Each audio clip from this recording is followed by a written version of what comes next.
Working Drummer. Now kick it. This is the Working Drummer Podcast, serving up perspectives, experiences, and stories from ground-level working pros. Advice, tips, and secrets on how to build a career in the music business. Hey everybody, this is Matthew Krause, and you are listening to our 75th episode of the Working Drummer Podcast.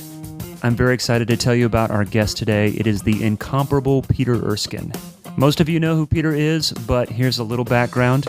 At a very young age in 1972, Peter began working professionally playing with the Stan Kenton Orchestra. 4 years later, he joined Maynard Ferguson before working with Jaco Pastorius and Weather Report. From that point on, the list of artists that Peter has worked with is so extensive that I encourage you to check out our show notes to see a complete list. He's appeared on over 600 albums and film scores. He's won 2 Grammy Awards plus an Honorary Doctorate from Berklee School of Music. Peter has been voted Best Jazz Drummer of the Year 10 times by the readers of Modern Drummer magazine. He produces jazz recordings from his label Fuzzy Music and is an active author with several books to his credit. He has also authored iOS play-along apps suitable for all instruments. So there's a little bit about Peter. You can go on our website, workingdrummer.net. You can find out more about this podcast, read the show notes like I had talked about. You can find out information about other podcasts on that website. Again, that's workingdrummer.net. You can find us on Facebook, Twitter, Instagram. You can go to iTunes where you can subscribe to this podcast. Please leave a rating and a review of our podcast. It helps us grow. We appreciate it so much. And as Zach has mentioned before, word of mouth also is a powerful tool. This episode of Working Drummer is sponsored by Sakai Drums. You know the Sakai sound, now get to know the Sakai name. Trusted around the world for almost 100 years, Sakai's devotion to craftsmanship and passion in creating the world's best quality drums is unmatched. Handcrafted in Osaka, Japan, Sakai offers the most versatile drums from the Trilogy Vintage Series to the modern Almighty Japanese Birch recording kit, each boasting a distinct sound and feel. Go to SakaiDrums.com and learn why studio legends Eddie Bears and the Smashing Pumpkins, Jimmy Chamberlain, and Tedeschi Trucks band J.J. Johnson and Tyler Greenwell choose Sakai. Elevate your sound with Sakai. So here you go. Here is Peter Erskine. I came to Nashville initially, or primarily, to play in concert with Seth MacFarlane. We'll be presenting a show in collaboration with the Nashville Symphony. We decided to take advantage of my being in Nashville to schedule a clinic on behalf of Tama and Tama Star Drums. Right. That Forks put on. We didn't do it at the shop. We did it at a larger venue. Yeah. I'm glad that your son enjoyed the stories. Great, man. It was really great. There's a lot of stories, lots of those things that I think we all could relate to in one fashion or another. Mm-hmm. Yeah, these are common things. I mean, the two components that I think are very much a part of making music. Number one, we're wrestling with the instrument. We're trying to learn how to play not just the kind of standard requisite things, whether it's the basic rudiments or basic beats, getting our coordination together, so on and so forth. But it's also the interaction with people, the making music with other musicians, which involves not only that real time of music making on the bandstand, but the moments before you get on the bandstand, the moments you leave the bandstand, the time you spend together traveling, eating, whatever. Just having said that, it reminded me of Weather Report. There were a couple of drummers in the history of Weather Report. Weather Report had a lot of drummers who played with the band. And, most of them were great. But a couple of the great ones, you're like, why weren't they still playing with the band after a certain length of time? And Zavinul told me that just a couple of them were rather unpleasant people to travel with. Or, wow. As Joe said, this just one guy was just so not fun to go out and have a meal with in a restaurant. Right. He antagonized the wait staff, waitresses, and this is life. Right. So the first piece of advice I got from Joe Zawinul when I joined Weather Report didn't have to do with how to play a beat, or how to play the music. The first thing he said to me was, "Be sure that you how did he say it? He said, be good to the people who handle your bags and your food." That was the first thing he told me. Yeah. He said, treat these people well. And having mentioned Seth, at the beginning of this conversation, I was just speaking with the woman who does his makeup. Okay. And she said that when Seth is on a movie set,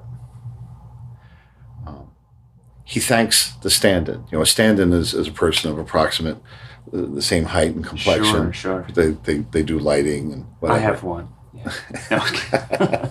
So, she's worked on a lot of film and TV sets, and she said Seth is one of the few actors who will thank the stand-in.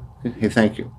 And the stand-ins are instructed, she told me, you don't talk to the actor. Oh, yeah. And many actors, apparently, I didn't realize this, will treat other people on the set like second-class citizens. Mm-hmm. And, that's just not a great way to go through life. Right. Seth is just a genuinely really incredible, really nice human being. That's awesome. Brilliant guy. He's very smart. Yeah. His humor sometimes is sophomoric, but who doesn't like, a good fart joke? Sure. I'm a fan. But that's so wonderful to hear. Yeah, he's great. He's polite, but he's sincerely polite. Yeah. He's one of those people that lives in a state of grace as much as I think circumstance will allow. As great as it is to have all the resources he now commands with his wealth and his success, it's not easy terrain to navigate in, I imagine. How did that association happen? How did that gig come about for you? There are two people to thank. The first would be the bass player, Chuck Berghofer. Chuck and I first met each other on a Pat Williams big band date. It was called Sinatraland back in the late 90s. And it was love at first note. Chuck is a bassist who's known for his association with Shelly Manne. He played with Shelly Manne's band. He worked with Frank Sinatra for many years. He's the acoustic bass player on Nancy Sinatra's "These Boots Were Made for Walking." Oh, really? Wow. Ding, ding, ding, ding, ding, ding, ding. Wow. That's Chuck. Nice. The theme to the TV show Barney Miller, that's Chuck. Wow. So incredible wealth of experience, but he just swings harder than any bass player I've ever played with. Is he available maybe for an interview? No. Yeah, you really should. I gotta go, Peter. Well, we can catch him at the bar later, maybe. Okay. So he may have recommended me to Seth, but also Joel McNeely, who arranged and conducted the first album that Seth made called "Music Is Better Than Words." Joel contacted me and said, I can't imagine doing this record without you, which was very nice. And the other nice thing was that because Joel has been so immersed in writing film music, he does a lot of Disney films, and a wonderful writer. He had confessed, he said, I've been out of the jazz game for quite a few years, so if anything smells funny, I'm not only inviting you, I'm counting on you to let me know. Oh, wow. So everything smelled great, but we did a take of one tune, and it's called 9 O'Clock. And we're recording at Capitol Studios. We're recording directly to 2-inch tape, so there's no punching in or Pro Tool fixing. It's you get it right or you do it again. And Joel writes great charts. His drum parts aren't the most informative in terms of what I want to see. Mm-hmm. So sometimes he would just print it out of like his MIDI file whatever he made as a temp.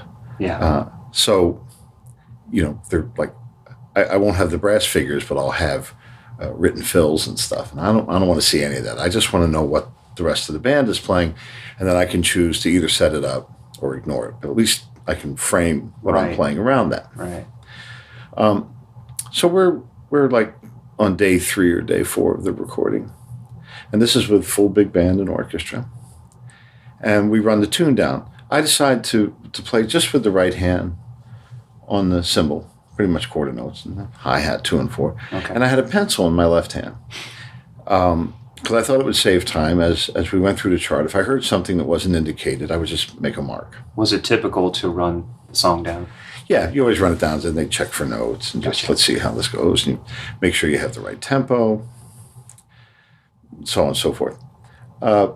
Because when you record, in most circumstances, there's no rehearsal ahead of time. You just show up, you sight read it, play it a couple times, and boom, they press the red button. So they record the run through, and we then go into the control room, and I have my pencil and the part that I'm going to notate what the brass players have played. Otherwise, I have to run over to the trumpet player. Hey, Wayne Bergeron, a wonderful lead player. And we have also a wonderful, incredible lead player here in Nashville with us, a guy named Dan Finero. Just what a great player. Anyway, I would go to Dan or Wayne and, measure 33. Is that and a 2 and a 3? I don't remember. Oh, it's and a 2. Gotcha. But it just helps. You do a little setup. So as I'm listening to it, I'm like, wow, this feels great. It's really swinging. But I make the notations, and we go into the studio again and play it a couple times, and I do all the setups, and I'm doing my best imitation of Alvin Stoller, from like a late 50s, early 60s LA studio recording. And we get what seemed to be the perfect take. So we go in to listen to it, and everyone's congratulating each other and themselves. And, wow, this is great. And I look across the control room to Chuck Berkhofer, and I made like a little frown, just like a little pout frown. And across the room, he goes like, "What, man?" I said, "It doesn't swing as much as the first take did." Yeah. He goes, "Yeah, you're right." So I went to Seth and Joel and said, "Hey guys, it's a great take and all, but could we just do it one more time?" And because Joel had placed this trust in me, he was immediately like, "Well, yeah, sure, but why?" I said, "I think we can get it to swing more." Now the trumpet players weren't very happy about this, having to play it again, but Seth was pleased because he's having fun. I mean, he makes these records, he makes these trips because he loves this music. Right. So he says, "Yeah, let's do it one more time." So we play it, and I go back to the original idea of only playing quarter notes. I don't set up any of the big band hits. I don't do the typical fills. Now, one thing to keep in mind when you're recording in a room with all the other instruments, which is how we did it just like the old days, it's not just the drum microphone that's hearing what you play. The sax, trombone, and trumpet microphones are also hearing it to some degree. Yeah. So you learn and recognize and understand why drummers on a lot of those recordings played the way they did, because you're in that room. And so you play less, and it's more effective. So we do it that way, and it's swinging like crazy. Not only because of the simplicity and that the thing could just bounce along, but it leaves something to the listener's imagination. The fact that I'm not playing a cross stick on 2 and 4, 1, 2, 3. It invites the listener to supply the 2 and 4, whether in their body or their imagination. Another example would be like James Brown, Mother Popcorns. Oh, da da da da da da. 1, 2, 3, 4. So on beat 4, there's nothing. Yeah. What do you do as a dancer? You fill the space. Nature abhors a vacuum. You fill that space with your butt. Yeah. So space is really, it's they're the best notes, the ones you don't play. That's what creates magic, and that's the problem with music that like the fusion and things where there's just so much drumming going on. Yeah. It leaves nothing to the imagination for the listener. The listener can't get drawn in. Interlochen is where I went to high school. Okay. Which was recommended to me by Professor George Gaber, who I met at the stage band camp because Gaber was the percussion instructor at IU. And he had played on one of Stan's albums. He played timpani on a record called Cuban Fire. So Stan had recommended or made the introduction between Professor Gaber and my parents. And my first lesson with Gaber was something else. I was 12 years old by the time I finally got to take a lesson from him. And he sensed, my performance anxiety. I wanted to play well. I needed to play well. I needed to get the praise or approval that I had played well. I played best when I felt I was playing well. If I ran into adversity with a piece of music, I would shrink from it. It didn't bring out the best in me necessarily. Isn't that a common thing, though? We all want to do well. We all want to play well. We walk away from good gigs just feeling great. It's very common. Yeah. It's human nature. So Gaber wanted to address this before we did anything else. Okay. He put a piece of music in front of me. I'm standing at the snare drum. And he sat back down at the desk. And he said, "Now I want you to play this piece of music. But if you play any of it correctly, I'm going to walk over there and I'm going to hit you with this mallet." So I said, "Excuse me?" And he said, "You heard me. I want you to play this piece, but if you play any of it right, I'm going to come over there and whack you with this thing." He said, "It'll probably hurt too. Go ahead." So I play it, every note wrong, upside down, ass backwards. I stop and I look at him. He takes a very satisfied puff on his cigar. And he says, "Okay, now I want you to walk over to that window, look outside, tell me what you see." You can probably see where this is going. I look outside and he says, "The clouds still up in the sky?" I said, "Yeah." "Trees are still firmly planted. The sky is blue. It seems like the earth is still spinning." And he said, "Okay, come back." He said, "You played that exercise worse than anyone could possibly ever play it." And he said, "And what happened?" "Nothing." He said, "Now let's start." Yeah. So in one amazing fell swoop of a moment, he let me know that, mistakes are welcome here. And especially for, any drummers who are studying in school. I mean, you're in a safe zone. And I tell my students that at the beginning of their term of study with me. I said, "You are safe in here. I want you to make mistakes." It's kind of like you're going to the doctor, and your knee is acting up. Yeah. When you're seeing the doctor, that's when you don't want the knee to be perfect. He goes, "Right. There doesn't seem to be anything wrong. You're fine." No, believe me, it hurts. Yeah. So, when you're with a teacher, you want those weaknesses to be apparent. Yeah. As well as the good things, And we should celebrate the good, but also embrace the bad, because the bad is there to teach us. Yeah. The best lessons I've learned were when I just played the absolute worst. I mean, embarrassingly bad. I'm talking like so bad that people don't even want to look you in the eye afterwards because they're so embarrassed for you. And some musicians don't falter like that. I can think of a few. I know a few who I've never heard sound bad. Wow. That's not me. I've sounded bad plenty of times. Lately, not so much. Because I'm 62 now, and I have a pretty good understanding, pretty good command of the instrument. Not always, but not bad.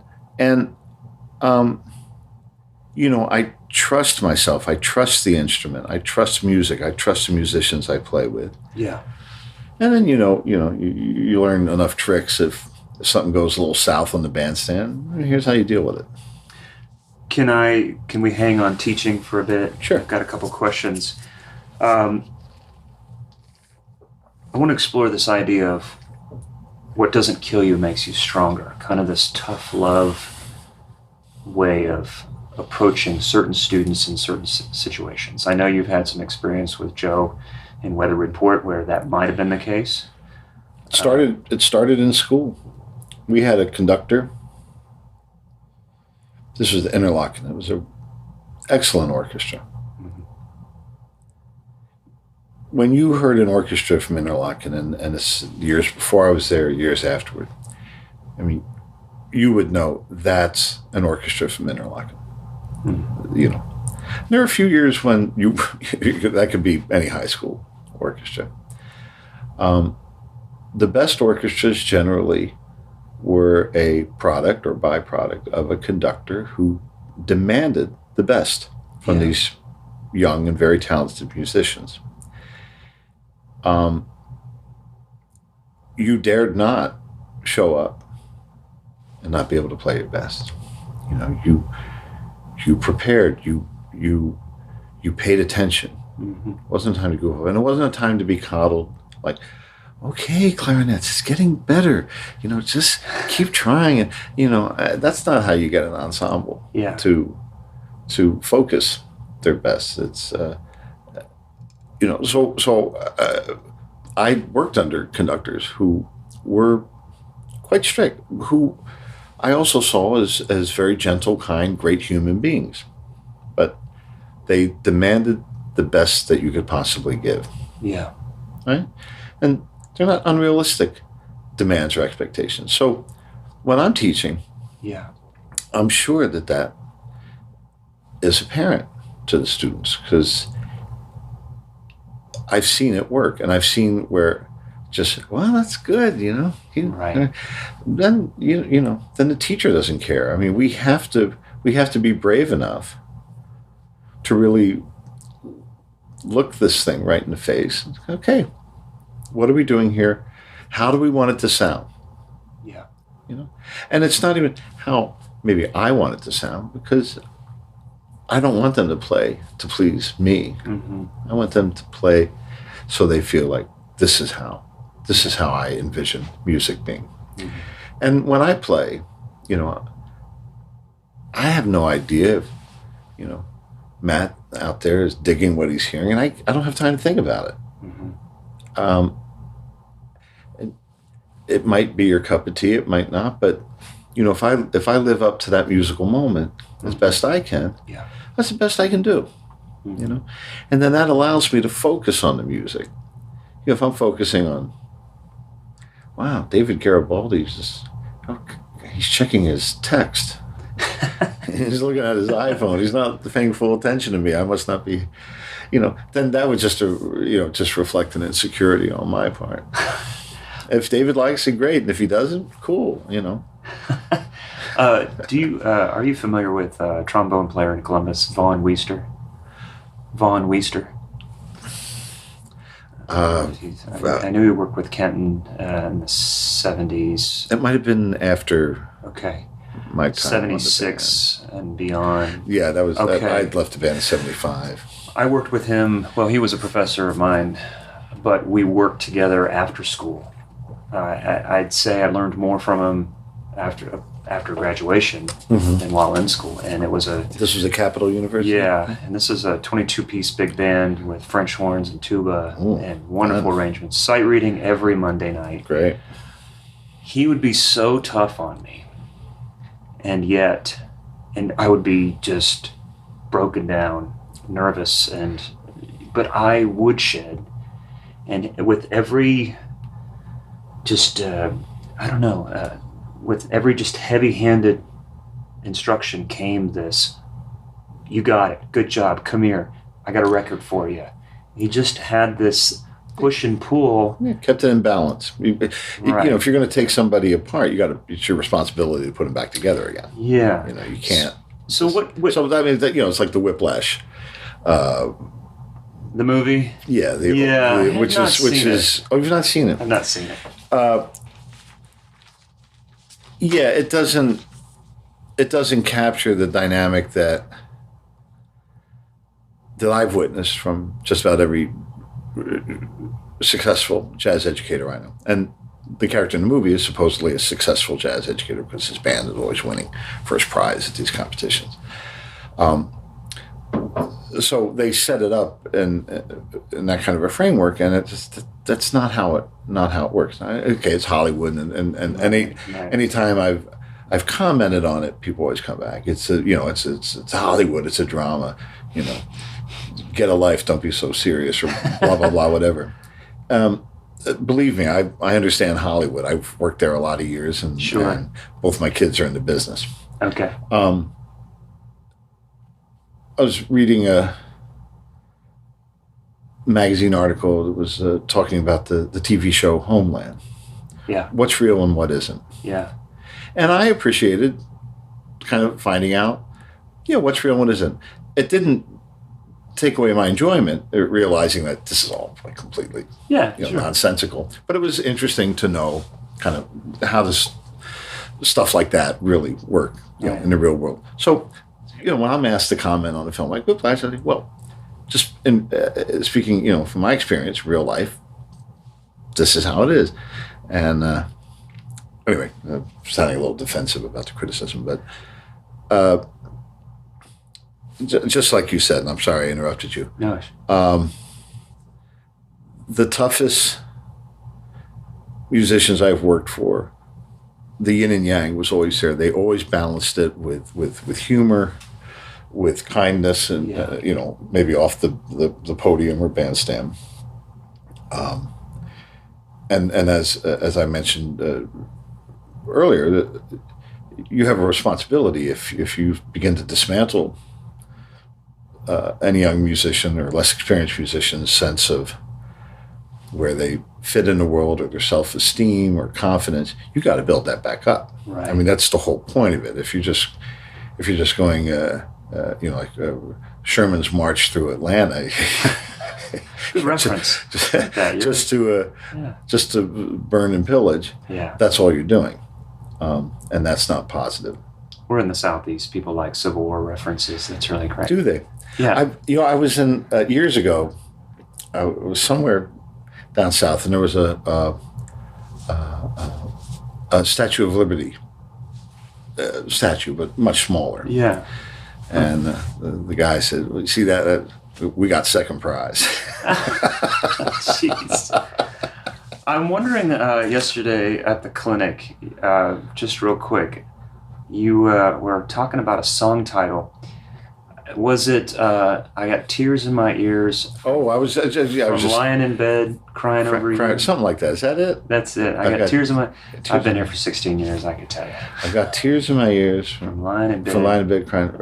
Something about, not the pillow. I got tears in my ears from crying on my pillow.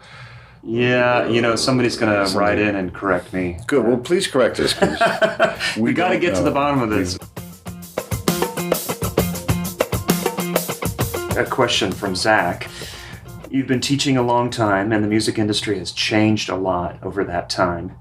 When it comes to what students need to make a living, what are some of the things that have changed about how or what you teach, and what are some things that will never change? Thank you, Zach. Good question, as always.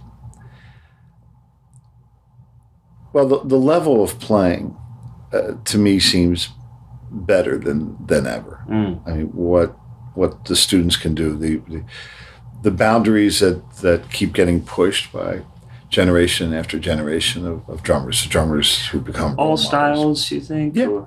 I mean, playing techniques seem to be more evolved because of media now being on demand. When I was young, you had to plan to watch something on television or just be lucky enough to catch it. Right. And if you missed it, you're out of luck. Yeah. On the other hand, we got to see a lot of great groups live. So most people my age, that was the primary source for our education. Yeah. So a little more YouTube based now, I think. Yeah. But the amount of available material is endless. Amazing. So students are really getting hip to a lot of things. Equipment is better. So the level of playing is very high.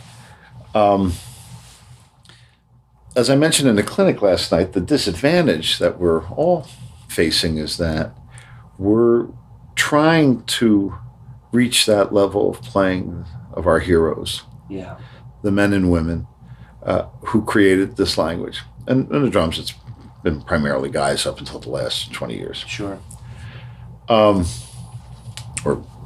Terry Lynn's been doing it longer. So these are musicians who were playing 6-7 nights a week, 6-7 hours a night, possibly. Yeah. And often playing opposite, like the best bands in the world. Mm-hmm. You look at some of the old posters in New York Jazz Club, Art Blakey's band, Cannonball Adderley's band, or you're playing opposite Miles' band. So, that brings up the level of the game. Yeah. Quite a bit. And, if you're a student and you get to play a couple times a week in the jazz combo, it's cool. It's like, how do we get to that level? And a lot of that level is then not just technique or figuring out how Tony Williams played these things, but it's more, why did he think of that in the first place? And what's the language? What's the vocabulary? And then it's that dialogue that's happening between the musicians. So the challenge is you have to get yourself into a playing environment and play as much as possible. Yeah. That's I think the one of the biggest responsibilities for educators and for students.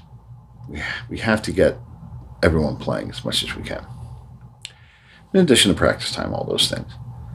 But knowing how to perform and work with other players. Well, sure. And they'll glean a lot of that just by virtue of the experience they get.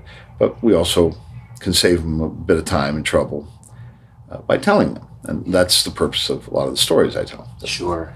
The folly that we can find ourselves running around in circles in. So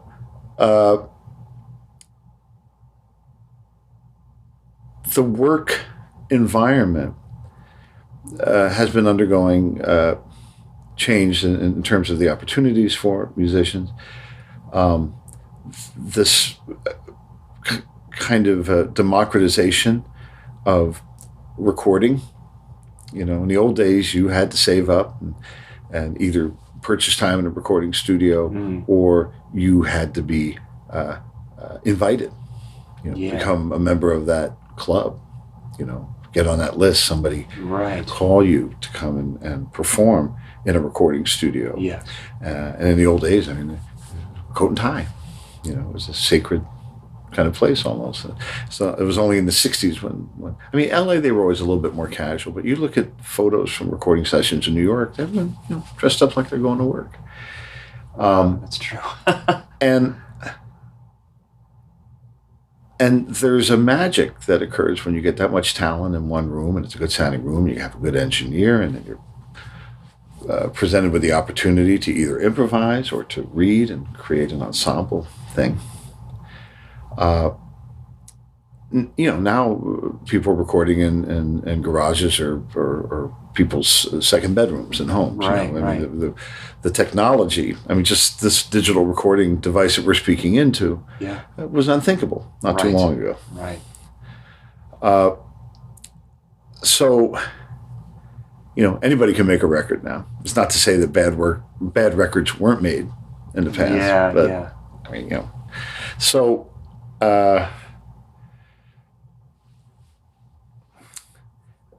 we can get our music out there. Who's going to listen to it with so many recordings out there? Well, that becomes part of the trick or the challenge. I've been fortunate to have played in a lot of really good bands, and I've made a lot of recordings. I think counts almost up to 700 albums now or something. Who's counting? But well, you have to. I was thinking the world's 14th most recorded drummer. Really? No, I don't know. Okay. Who knows and who cares? You can tell me that. 16th, maybe 17th. I don't know. Okay. Wow. Yeah, the world's most recorded, whatever. Okay, so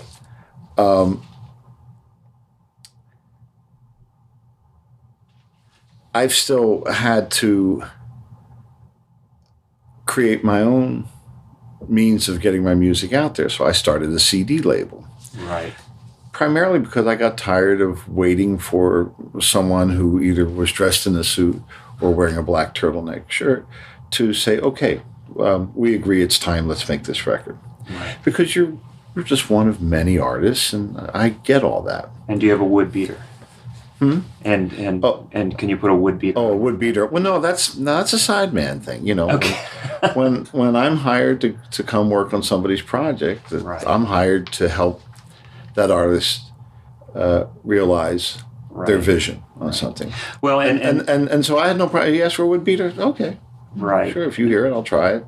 And that's related to a story that you told at your clinic last night. The Rod Stewart session. We don't need to go into it. We don't need to rehash it, but I can tell you that it was telling in the way you told the story that when the producer was asking for these things that you knew just this is crazy, but your attitude and your response was, okay, sure. Well, yeah. One of the biggest favors anyone ever did for me was a producer who called me up when I first moved to New York. Yeah. Morning after a session. And he called, and hi. And he said, listen, I just want to tell you, you and your bullshit jazz attitude was a total drag last night. And I didn't appreciate it. No one else in the control room did either. And, you're devastated when you, geez, and I'm trying to be a smart aleck, and I was talking too much. And so obviously you get a phone call like that, you think about it. I said, all right, what prompted that phone call? Well, my behavior did. And if you're working, whether it's a film, TV show, someone's on, whatever, the person that you're coming in to help realize, he or she has a lot of things on their mind, right? And you're just part of the team. Yeah. And if you want to call excess attention to yourself or say dumb things or make inappropriate comments at the wrong time, that's sort of a redundancy there. But plenty of musicians who have better manners that are waiting in line for their opportunity. Sure. And so it was a terrific lesson, and it made me put a check on my arrogance and my need to say something to get a laugh or to be the center of any kind of attention. So I learned that you pay attention. What will help the artist realize their thing? Now, say, hey, Peter, we want you to play this like Omar. And I say, well, I don't know if I can, because Omar does Omar better than anybody. And I can't. But if they say it as a reference, Omar did a thing like this, I'll say, I'll do my best to give you that. I don't say well, if you want Omar, get Omar, because that's defensive and dumb. But I do my best, and I also try to do my best to stay out of situations where I wouldn't be the right guy.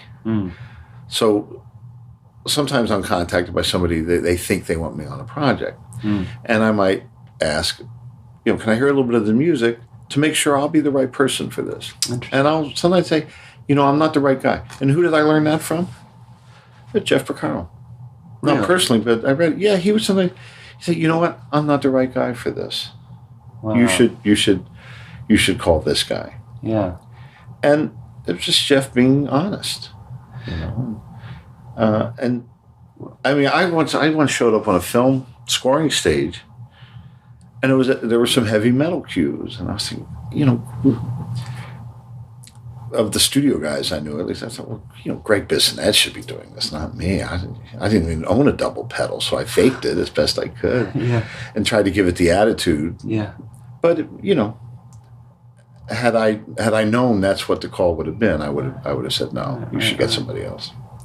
Well, I want to relate a story. I had a chance to meet Kenny Aronoff a couple times, but the first time was at a clinic in Columbus. Mm-hmm. He said to me, he goes, I get these questions where, hey, I want to learn this Latin style. I'm working on this funk thing. I'm working on this fusion thing, this rock stuff, the swing patterns and stuff like that. What do I do? And I was in that boat. I was working with all these different types of bands, pop to Brazilian to big band. And I didn't know what I wanted to do. And I was thinking about moving to Nashville. And he goes, I do like 3 or 4 things really good, and I've made a career out of it. Mm-hmm. And he goes, so you can have 10 C- grooves, or you can have 3 A+ grooves. It's a good point. Now, Kenny was the top classical percussionist at Indiana University. Right. When I returned to school there, I did 3 years on the Kenton band. I went back to college, and Kenny was the top guy there for good reason. He was a phenomenal player. He was the best player in the school. I heard Kenny play drums a couple times, and he was like playing in a sort of like, blue note jazz kind of cover band. And then, it was kind of C-, to use his term. And I remember when I first joined Weather Report, Kenny was in Los Angeles, and we got together. We're drinking a couple beers. And he said, I'm working for this guy. I'm in this band, and he's really busting my balls about, I got to play more simple, and I don't know if I should. But after another beer or so, we both decided, it seems like a pretty good gig. You might as well stick with it, which I'm sure he had already figured out he was going to do. Is John Cougar Mellencamp. Sure. And Kenny, he took that to the edge of how great can you play that stuff? He plays it better than anybody. And I couldn't do it. That's D- if I tried to play that stuff. So you find your thing, and a lot of that is following your passion. But you want to always keep your ears open. You have to listen to every kind of music because there's so much information and inspiration out there waiting to be discovered. Right. You do yourself a disservice if you don't listen. Now, I'm 62 now. I said it before there. I'll say it again. Thankfully, and I'm very grateful for, that I'm very busy, but so I don't have the time that I used to. You seem listen. more busy now than it seems like you've had this career acceleration. It's weird. Yeah. What do you think is the reason for that? Or what have you done to make that happen? I don't know. It's probably a better question. Be careful what you wish for. No, I'm exceedingly grateful, but I'm having trouble keeping my head above water just with the schedule, just the reality of the calendar, and I try to honor any requests, accommodations, favors people ask. Thank you for this. Yeah, sure. Thank you. But it's getting kind of jammed. Yeah. And my goal was to stay home more. And that's part of the reason I committed to the teaching position at the Thornton School of Music at USC. And we have great faculty there. The school's a tremendous magnet. But it takes a lot of time. Yeah. And when you reach the age of 62 or whatever, you become a little bit more aware of, maybe with the time I got left, and who knows how long that's going to be, teaching is important, but there are some musical things I really would still like to accomplish, and things that I would like to do for the benefit of my family and just for... Anything in particular? Fellow man, I want to write more music. Yeah. And that I don't say that's for the benefit of humanity. That's just what the world needs, another song. But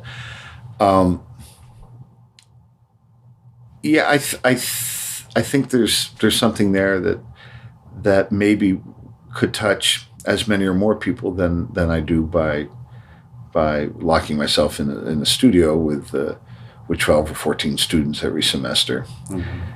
I mean, wow, that's like it's over 300 private lessons a school year I'm giving. Wow. And I'm really proud of all the students, and they're great players, and they have the passion. Oh, yeah. And so many of them are going on to doing exciting things on their own, and that's because of the well-rounded education they get. Mm-hmm. What were the best lessons I got?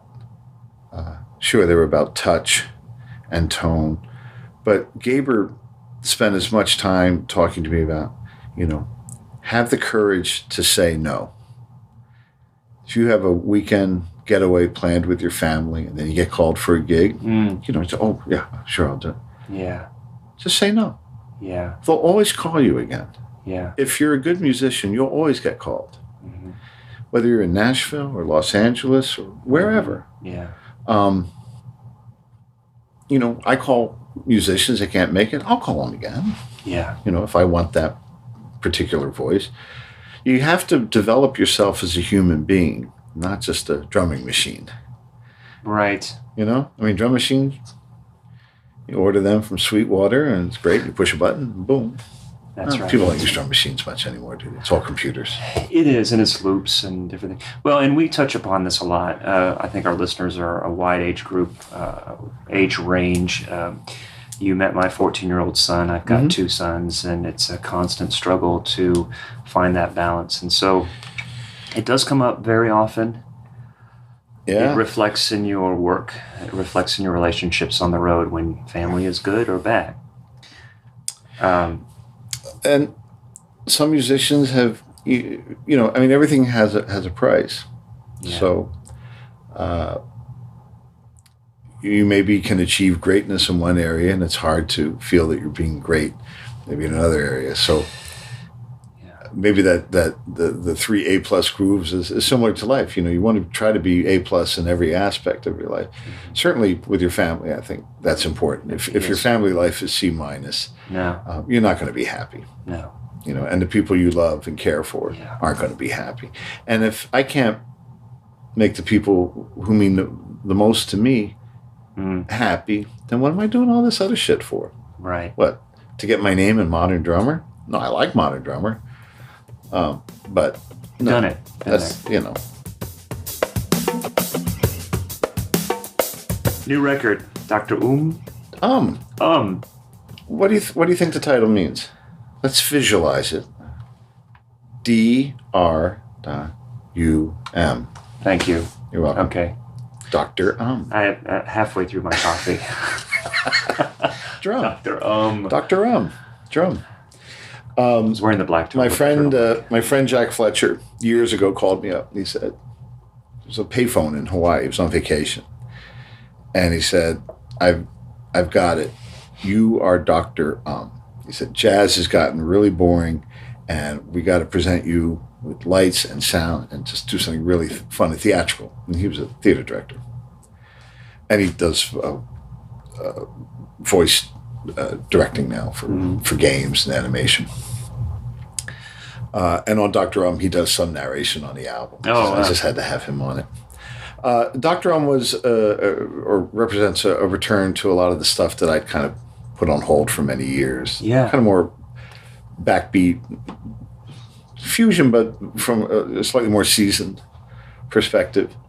And the idea of the album was to give music a first or second chance at being heard. Some songs that just I felt been overlooked. We just did a new album. We recorded at Sweetwater Studios up in Fort Wayne at the Sweetwater headquarters facility. Great studio. Engineer Mark Hornsby really captured, the sound. I love the way it's sounding.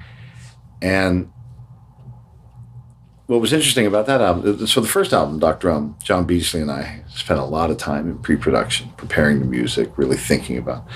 And this recording came up kind of suddenly. It's a long story I won't go into.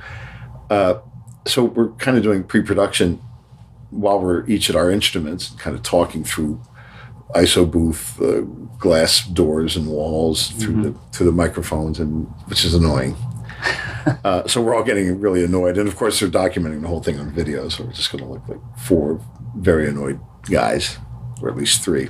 The bass player Benjamin Shepherd, who's going to be a star. This guy, 26-year-old bass player from New Zealand. Oh wow, just phenomenal. The heart and soul of the whole album. This guy. Cool.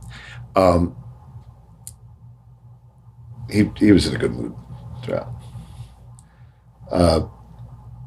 But that process brought an edge to some of the things that we might not otherwise have had, and so I'm almost I actually maybe more excited by the sequel to Dr. And by the time we get finished mixing, and there's some things I want to do now that I see the album shape, and because listening to an album, as opposed to you can listen to individual tunes, but I like to think of an album as an arc. Yeah, it's just like a movie. Yeah. And final bit of advice for the listeners, if you're in a recording studio, you got to think about the album. As an example, I was listening to an album that a vocalist had put on her site because I wanted to recommend her for a project. Mm-hmm. First tune. Do, do, do, do. Okay. Now listen a bit. Second tune. Do, do, do, do. I said, didn't the drummer just play that on the third tune? Do, do, do, do. I was like, wow. This drummer's not Yeah. You don't start every tune with the same pickup. And you don't know which take they'll use on a tune. And you don't know the sequence, which tune will be where. Especially as a sideman. You don't repeat yourself like that. Yeah. You kind of keep track. You're in the moment playing what needs to be played, and yet I also keep track. It's just like continuity in a film. How's this going to be perceived? Mm-hmm. By the viewer or by the listener. Right. So I keep a tally sheet kind of somewhere. All right, you did that, and if they don't use that take, fine. You don't get that lick on this record, who cares? But if you play that lick twice and the songs are one after another, it sounds dumb. It's inauthentic, and it calls attention to itself by the redundancy of it. Sure. So that's my professional recording advice. Is that Dr. Is that's available, isn't it? Yes. Okay, you were talking about the Fuzzy Music. Fuzzy Music, which is your label. Yeah, which you can find all the Fuzzy Music titles at petererskine.com. You can also get the album at Amazon, or you can download it digitally, wherever. Yeah. We're not streaming it. I made a choice not to go streaming on Apple Music or with Spotify. I just my jury's not in yet on that stuff, and I just thought I'm going to withhold this album. Yeah. Maybe that's the Adele decision. Around the same time, I think she was doing that too. But I just thought, if people want to hear it, and they have to make a little bit of effort. There's a little bit of a video though that just kind of you describe it and say this is kind of we're going back to some of this. Yeah, I'd be grateful if you include the link. There's a little. Of course, yeah, there will be links. For sure. And I can work with you and send you some other links. So yeah, it's fun to look back. I mean, right now I'm really fascinated. Thinking back to 1972, I was 18, and the years leading up to 72, there was so much excitement in the music world in terms of the recordings coming out. It just seemed like genres were just colliding into one another, and the explosion or the explosive results of that were just thrilling. And it's natural when you get older, you think back when you were younger. But Peter, I think everyone agrees with you. I think that era from 1964 to, just like this explosion of music and art. Yeah, like 64 to 74. I don't even know if I'd go up to 74, but it was pretty. My son believes that. I would go all the way up to like Heavy Weather. Okay. Because Heavy Weather to me was like the peak expression and bringing together of all those things. It's still my favorite Weather Report album. My favorite Weather Report drummers usually don't include me on the list. and there's so many I don't want to start listing because I love the way these guys played. But I mean, the way Alex Acuna played on Heavy Weather is so fresh. Yeah. And where the band was at and the sound of that album, I mean, it's as good as any Beatles record in terms of shelf life. Yeah. It just sounds, wow, it sounds like tomorrow. I have it on vinyl. I love it. Isn't it great? Super great. Wonderful record. You've got the play-along apps. Those are pretty great. Yes. The Big Band app is spectacular because not just for drummers, but you can do multiple minus. So a drummer, bass player could work on this. Lead trumpet, second trumpet, minus, alto, tenor, bari, first trombone, bass trombone. We wanted to make this as inclusive as possible. The Jazz Essential apps are more just regular, piano trio, rhythm section, bass, and they function well as karaoke. If you're a vibes player, play along, and it's not MIDI. I mean, these are real musicians making real musical choices and swinging. Right. And so the apps have been real fun. I've always liked technology. Yeah, you have. And this was covered before in some other interviews. So, but do you have a new Big Band app that's coming out? That's out. Okay, that's so the album is coming out next month. It's from all the tracking we did for the Big Band app. It's Mintzer for Bob Mintzer. Mintzer Big Band Essentials. Okay. And the app is free. You get 2 songs. I have it. And then you can purchase individual songs or the complete package at a discount. Gotcha. What they call that freemium, I think, in the game world. But that seemed to be not a bad idea to get people familiar with it. And the app is, well, you heard it last night. That's how I began no, and I have volume 1 and I'm going to be on the road next week and I'm going to be stuck in a room and I'm going to be pulling up Essentials with my brushes. On a telephone. They don't have telephone books anymore. What's great? If you can play brushes on anything, but the Rhythm Tech, the laptop, for brush practicing or for rehearsals, you just take that, your brushes to any hotel room or rehearsal space if you're working with a singer. It's all you need. It's really convenient. So, you can work on a lot of brush things, and if you're really feeling ambitious, sneak your hi-hat in there. Just work on some of that stuff. Hey, I'm sorry to end this. I gotta go. No worries. Peter, thank you so much. Thanks, appreciate Matt. it. Thank you all. So again, I want to thank Peter for his time. I so appreciate him carving out a little bit of time. For most of us, we have been following Peter for many, many years, and I've just always been a huge fan. This is about the 3rd time I've had a chance to meet him. As soon as I heard him with Eliane Elias, I was a lifelong fan. And he's so passionate about education, and the clinic he held the night before here in Nashville was really fun, insightful, and full of those stories that he talked about. As always, I want to thank Mike Jackson for his technical assistance. Stay tuned next week for Zach Albeda's interviews. Again, everyone, thank you so much for your support. It's just encouraging to see the feedback on all the social media outlets. Continue with the hashtag Working Drummer. We'll find that and repost it. Any comments that you include on iTunes, again, is super helpful in helping us grow.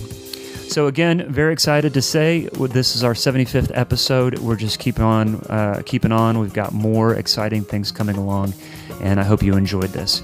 Keep in touch with us, and I hope to see you around. Bye-bye.